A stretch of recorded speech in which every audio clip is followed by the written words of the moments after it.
I listened to Kyle Abbott a short while ago. I think he's realized the significance of the decision that he's made. I would like to interpret that maybe if you could turn the clock back, he would think otherwise. He was quite emotional, and it is a significant decision in his life. He's got to look after his future, but at the same time, I don't think he wants to give up the right to play for South Africa, but that's what he has done. And as a consequence, we have terminated his contract, and we will be doing a similar thing, although not yet confirmed, with Rilee Rossouw, who has also accepted a Kolpak agreement. If somebody gives up their right to play for the Proteas, I'm afraid there's not much more we can do. We invest huge sums of money in every individual, and if you take Rilee by way of example, the last, I don't know how many months, Dr. Musaji, we've been treating his injuries, we've been investing in him, and sadly, there's no return for us in the years to come. So we will be terminating his contract as well. I've had discussions with Kyle probably about 6 or 8 months ago, encouraging him to hang in, to stay within the system.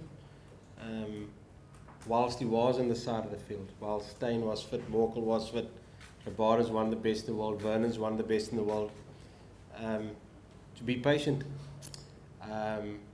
And thought of it had subsided and hadn't heard the talk again until 2 days ago. So that's also been a disappointment for me, that that the whole thing's unfolded without really consulting or allowing us to pitch at least a sales pitch to him as to what we can offer him, whether we can give you a 2-year or 3-year extension. Nobody's guaranteed a place to play for the country. I can't guarantee that. Nobody's got the right to play for the country. But he's got as good a chance as any other player to play for his country. So that has been the disappointment, that we weren't allowed to pitch, whether it's a sales pitch, whether it's a forward planning pitch about where we see him, and we weren't allowed to present that to him before he made his decision. One of the things we dealt with at that meeting, which will go onwards to the board for consideration, was the number of Kolpak players we would entertain in the South African domestic system. We cannot have places that are being, shall I say, used up by professionals that will not avail themselves for the Proteas. We need to keep those spots open for South Africans who want to play for the Proteas. So there will be a recommendation going through to the board, for the board to affirm as the number, which is a limited number of spots available for so-called Kolpak players in South Africa. I understand the ECB is challenged by a similar thing. There's of course restraint of trade provisions that one have to consider, but that's something that they will have to think about. I understand they've instead incentivized counties to play local or players that would be available for the England team. So I think it's sad in the sense that we do terminate, we have already terminated Kyle's contract, and we're in the process of doing similar with Rilee Rossouw. But the sooner we move on from those two on the understanding that they will not be available for the Proteas, the better for us.